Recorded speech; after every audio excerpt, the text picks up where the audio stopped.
వశిష్ఠ మహర్షి పార్వతీ పరమేశ్వరుడు చెప్పిన పిసినారి వృత్తాంతాన్ని దిలీపునికి ఇట్లా వివరించాడు.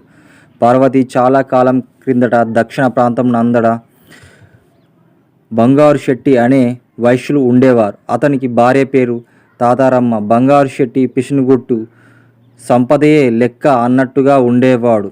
ఇంకా ధన ఆర్జనకు ధనము వడ్డీలకిచ్చి మరింత సంపన్నుడయ్యాను. కానీ ఒక్కనాడు కూడా శ్రీహరిని ధ్యానించగా దాన ధర్మాలు చేయక ఉండేవాడు. అంతేకాదు బీద ప్రజలకు వారి ఆస్తులపై వడ్డీలు రుణాలిచ్చి అనుకున్న గడువు రుణం తీర్చినందుకు వారి దగ్గర ఉన్న ఆస్తులు సైతం స్వాధీనపరుచుకునేవాడు. ఒకరోజు బంగారు శెట్టి మరో గ్రామానికి వెళ్ళాడు. ఆ రోజు సాయంత్రం ఒక ముసలి బ్రాహ్మణుడు బంగారు శెట్టి భార్యను చూసి, తల్లి, నేను ముసలివాడిని, నా గ్రామం చేరాలనుకుంటున్నాను. ఇంకా 10 ఆమడలకు వెళ్ళాల్సి ఉన్నది. ఇప్పుడు చీకటి కాబోతుంది. ఆకాశంలో మేఘాలు ఉరుముతున్నాయి, చలిగాలులు వణికిస్తున్నాయి. మీ ఇంటి వద్ద రాత్రి గడిపి తెల్లారి మాఘస్నానం చేసి తెల్లారి నేను మా ఊరికి వెళ్తాను అని చెప్పాడు. తాతారమ్మకు జాలి కలిగి వెంటనే తన 6 మూలన శుభ్రం చేసి అందొక్క తుంగచాప వేసి కప్పుకోవడానికి వస్త్రం ఇచ్చెను. ఆమె దయా హృదయరాలు. ఆ వృద్ధుడు బ్రాహ్మణుడు సంతోషించి విశ్రాంతి తీసుకుంటున్నాడు. తాతారమ్మ ఒక ఫలంనిచ్చి దానిని భుజించు అని చెప్పింది. మాఘమాస స్నానం చేసి వెళ్తానని ఆ వృద్ధ బ్రాహ్మణుడు చెప్తాడు. ఆ మాఘమాస స్నానం అనగానేమి సెలవిమ్మని తాతారమ్మ అడుగుతుంది కుతూహలంగా.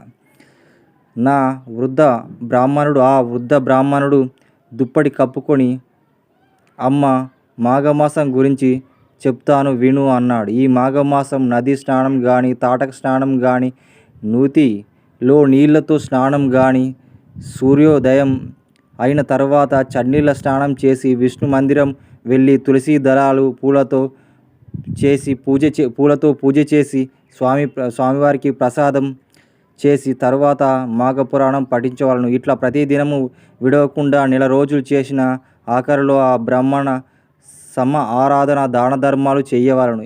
ఇట్లు చేసిన ఎడల మానవులకు నరకాన్ని నుండి రక్షించి వైకుంఠానికి చేరుకుంటారు.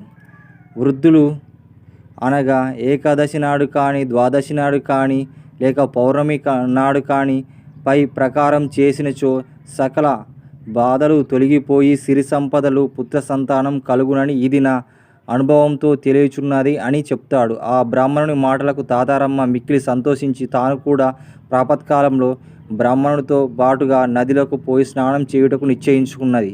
అంతలో తన భర్త వేరే ఊరు నుంచి వచ్చాడు. బంగారు శెట్టి ఇంటికి రాగానే ఆమె అతనికి మాఘమాసం గురించి చెప్పింది. తాను తెల్లవారుజామున స్నానంకి పోదునని తెలియజేసింది. భార్య చెప్పిన మాటలకు బంగారు శెట్టికి కోపం వచ్చి భార్యను కొట్టసాగాడు. మాఘమాసం ఏంటి, స్నానమేంటి, వ్రతమేంటి, దానమేంటి, నీకేమైనా పిచ్చి పట్టిందా? చాలు చాలు, అధిక ప్రసంగం చేయకు, నోరు మూసుకొని డబ్బును సంపాదించాలో ఎలాగో నేర్చుకో అన్నాడు. ఎవరి దగ్గర కూడా ఒక్క పైసా వడ్డీ వదలకుండా వసూలు చేసి కూడబెట్టిన ధనము దానం చేయమంటావా? చల్లి నీళ్లతో స్నానం చేయమంటావా? పూజలు చేసి దానాలు చేస్తే ఒళ్ళు గుల్ల అవుతుంది. నెత్తిపై చెంగు వేసుకొని భిక్షాటన చేసుకోవాల్సిందే. జాగ్రత్త, వెళ్ళి పడుకో అని అంటాడు. ఆ రాత్రి తాతారమ్మకు నిద్ర పట్టలేదు. ఎప్పుడు తెల్లారబడుతుందో ఆ నదికి వెళ్ళి స్నానం చేయాలనుకున్నది అని ఆతృతగా ఉన్నది. కొన్ని గడియలు దాటినాక చెల్లవారింది. తాను కూడా కాలకృత్యాలు తీర్చుకొని ఇంటి వద్దకు వచ్చిన వృద్ధ బ్రాహ్మణుతో కలిసి మాఘ స్నానం చేయడానికి నది స్నానం చేయడానికి వెళ్ళింది. ఇలా బంగారు శెట్టి పసిగట్టాడు. ఒక దుడ్డు కర్ర తీసుకొని నదిలోకి పోయే నీళ్ళలోకి దిగిన భార్యను కొట్టబోచుండగా ఆ ఇద్దరు కొంతసేపు నీళ్ళలో పెనుగులాట ఆడుకున్నారు. మునుపటి భర్త భార్యలు పెనుగులాట ఆడుకున్న ఇద్దరు మాఘమాస ఫలము దక్కినట్టు ఇద్దరు స్నానము చేశారు నదిలో. మీద బంగారు శెట్టి భార్యను కొట్టి ఇంటికి తీసుకుని వచ్చాడు. కొన్ని సంవత్సరాల తర్వాత ఒకనాడు ఇద్దరు ఒక వ్యాధి సోకి మరికొన్ని రోజుల్లో ఇద్దరు చనిపోతుండగా బంగారు శెట్టి తీసుకోబోవు యమభటులు వచ్చారు. కాలపాశం వేసి తీసుకుపోచున్నారు. తాతారమ్మను తీసుకుపోవడానికి విష్ణు దూతలు వచ్చి ఆమెను రథంపై ఎక్కించుకొని తీసుకుపోచున్నారు. అప్పుడు తాతారమ్మ యమభట్లతో ఇట్లా పలికెను, ఓ యమభట్లారా, ఏమి అన్యాయం! నన్ను వైకుంఠానికి తీసుకుపోచున్నారు ఏమిటి? నా భర్తను యమలోకానికి తీసుకుపోతున్నారు ఏమిటి? ఇద్దరు సమానమే కదా అని ఉద్దేశించాడు. అప్పుడు, ఓ అమ్మ, నీవు మాఘమాస స్నానం చేసినావు, నది స్నానం చేసిన వల్ల నీకు ఈ ఫలం దక్కింది. కానీ నీ భర్త అనేకులను హింసించి అన్యాయంగా ధనార్జన చేశాడు.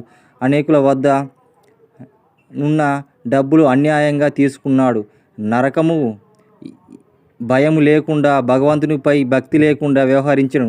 యమలోకానికి తీసుకువెళ్ళకపోవుడే ఇతనికి న్యాయమని యమభట్లు పలికెరు. ఆమె మరల వారిని ఇట్లా ప్రశ్నించను, నేను ఒక దినము స్నానం చేసినందుకే పుణ్యఫలము కలిగింది. నన్ను కొట్టుచు నాతో నా భర్త కూడా నీట మునిగాడు కదా, శిక్షించుటలో ఇంత వ్యత్యాసం ఉంటుందా అని అనగా, యమభటులు సంశయం కలిగి ఏమీ తోచగా చిత్రగుప్తుని వద్దకు వెళ్ళారు. జరిగిన సంగతి ఆమెకు చెప్పారు. చిత్రగుప్తుడు వారి పాపపుణ్యాలు పట్టిక చూడగానే ఇద్దరికి సమాన పుణ్యం దక్కింది.